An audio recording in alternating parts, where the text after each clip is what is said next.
Começando mais uma análise interessante e relevante aqui no canal, e hoje eu quero trazer para vocês que após as intensificações dos exercícios militares, entre eles também exercícios nucleares entre Estados Unidos e Coreia do Sul, a presença de tropas e de ativos navais americanos está cada vez mais numerosa ao redor da Península Coreana, e isso passou a incomodar a Rússia. Mas antes, peço gentilmente para se inscrever no canal, ativar as notificações, que vai ajudar em muita continuidade do meu trabalho aqui na plataforma, e curtir e compartilhar o vídeo para que possamos ganhar ainda mais relevância na comunidade geopolítica.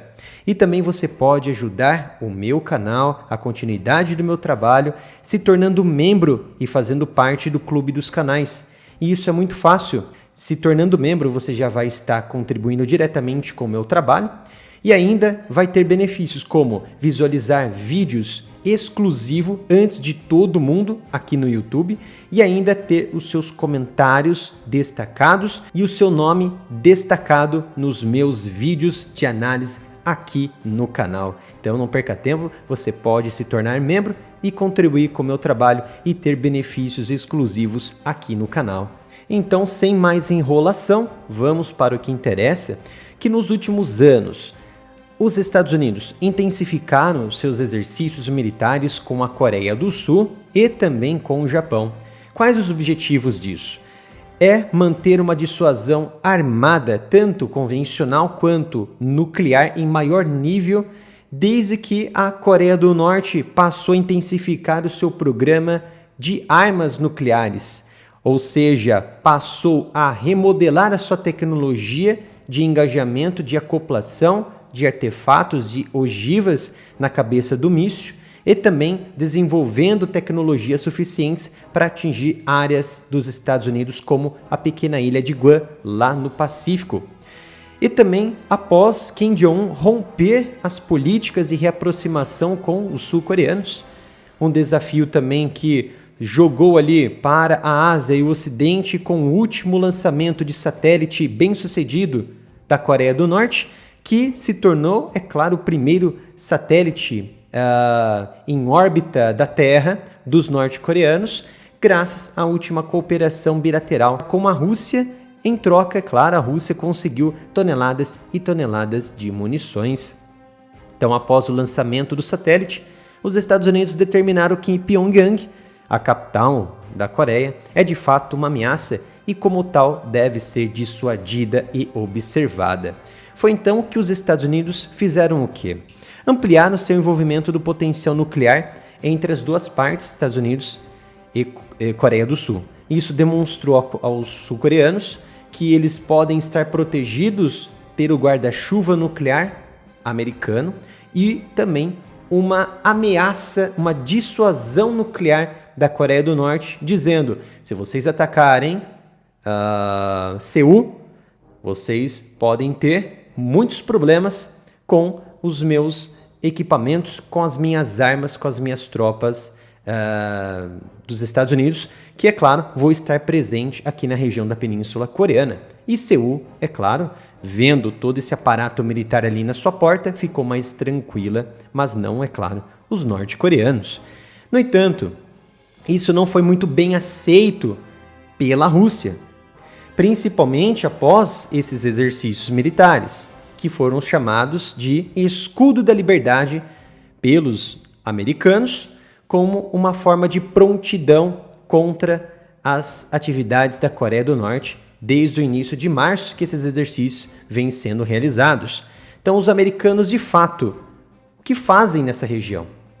Esses movimentos estão sendo caracterizados como uma espécie de bloqueio naval e aéreo, mesmo em áreas internacionais livres. Então, de certa forma, isso afronta os interesses russos e também os interesses norte-coreanos. Foi então que o representante permanente russo lá na ONU, Vasily Nebenzia, se pronunciou a respeito sobre isso e disse que é particularmente preocupante o envolvimento cada vez mais flagrante do potencial nuclear de Washington, e esse desenvolvimento perigoso na região, ou seja, na Coreia, afeta os principais interesses de segurança nacional da Rússia, dizendo ainda que os ativos dos Estados Unidos estão localizados a dezenas e milhares de quilômetros de distância da Coreia do Norte. Ué, mas se estão a dezenas de milhares de quilômetros de distância, o que isso então representa uma ameaça para os interesses da Rússia? Sim, representa, e eu vou explicar detalhadamente essa estratégia assertiva dos americanos e também da Coreia do Sul e Japão. Se estão a milhares de quilômetros, há sim uma preocupação para Moscou e também Pyongyang, porque isso afeta necessariamente o fluxo naval e aéreo dessas nações que estão sancionadas pela ONU, como a Coreia do Norte, por exemplo. E ainda, esse fluxo comercial, esse fluxo de matéria, são vistos, esses fluxos, são vistos como dissuasão militar que preocupa qualquer teste também da Coreia do Norte, que frequentemente lança mísseis e, é claro, teme uma interceptação ou um erro de cálculo na região. Vai que um míssil atinge um ativo americano ou japonês ou sul-coreano. Será que eles estariam preparados para enfrentar as consequências? Tá aí uma primeira acentuação diante dessa presença americana. E os ativos navais americanos também servem como policiamento na região diante das embarcações russas e norte-coreanas que levam e traz suprimentos bélicos, commodities, entre outras questões que até mesmo fazem comércio com outras nações de forma razoável, não como, é claro, de forma intensa como com a Rússia e com a China. Então a Rússia ela começou a fornecer recentemente uma grande quantidade nunca antes vista de petróleo diretamente para a Coreia do Norte. E esse fluxo de commodities desafiou essas sanções dos americanos, do Ocidente, da ONU, e cimentou, mostrou ao mundo que essas relações entre Rússia e Coreia do Norte estão cada vez mais sólidas e não há sanções que possam impedir que a Coreia do Norte se desenvolva, sobreviva e essas relações bilaterais aconteçam.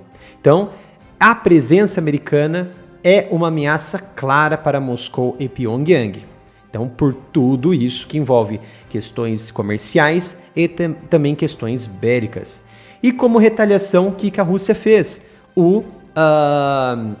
Esse representante permanente da ONU, ele utilizou o seu veto para bloquear o projeto de resolução dos Estados Unidos sobre essa extensão do mandato do Comitê de Sanções 1718 do Conselho de Segurança da ONU, que visa monitorar a implementação de sanções contra a Coreia do Norte, contra Pyongyang.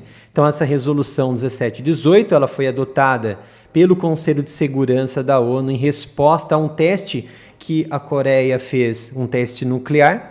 Então essas sanções proibiam o envio, proibiam a venda ou também a entrega de qualquer veículo militar, armas, materiais, equipamentos, bens e também tecnologias que pudessem ser usados para os programas de mísseis, de armas e nucleares de Pyongyang. Então, foi muito bem claro essa resolução que a Rússia foi lá e bloqueou ou vetou esse bloqueio. Então, para encerrarmos, a Coreia ela também respondeu a essas ofensivas, essas presenças cada vez mais crescentes de ativos militares americanos e da Coreia do Sul em sua região da Península Coreana. Kim Jong-un fez o quê?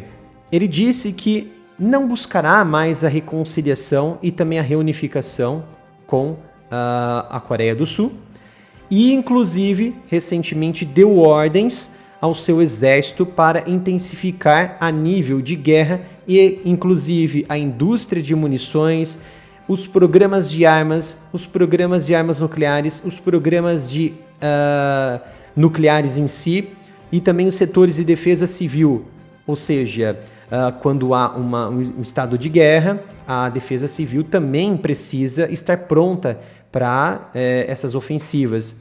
Então ele colocou toda a sua indústria e principalmente uma grande produção de suprimentos a nível de guerra, como retaliação a esses exercícios entre os Estados Unidos e Coreia do Sul. Então a presença dos ativos americanos, inclusive, podem ameaçar cada vez mais esse comércio e cada vez mais secreto e também intensificado do porto russo de Vostokny ao porto norte-coreano de Chongjin, onde ocorrem as maiores transferências de armamentos para a Rússia, que utiliza lá no leste europeu, e também esse comércio entre Rússia e Pyongyang para fornecer petróleo em uma grande quantidade para Kim Jong-un.